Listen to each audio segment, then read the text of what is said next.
тот, кто сидит здесь, выбирает эту слабину, он ее поднимает, мы слабину выбираем и обязательно на стопор. Как он работает? Вниз. Поняла. На стопор. Снять наверх, опустить вниз. Снять наверх, опустить вниз. Возьмите побольше длины, и она легче так снимается. То же самое со стакси-шкотами. Это вопрос к вам. Эту роль пустим на вас.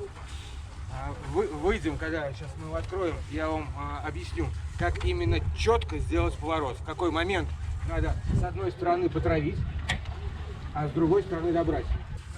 Твое место будет вот здесь.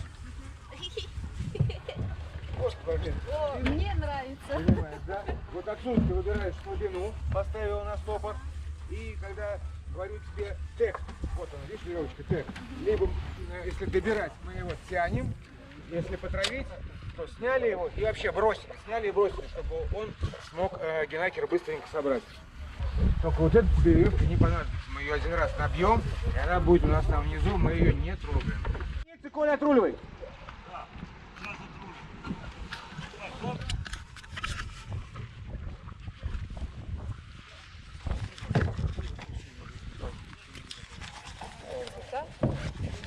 Это вокруг не кидаем. Да, вы можете смело ходить. Аккуратненько, сейчас дернет, аккуратненько, вот так. Так, вьюг мы не трогаем. Да, снимаем его закон. И сюда вовнутрь. Это называется кранец, ребят. Кранец.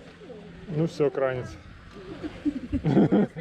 Если к концу двухчасовой тренировки кранец от транса отличим, уже хорошо. Готовы? Присаживайтесь. Да, капитан.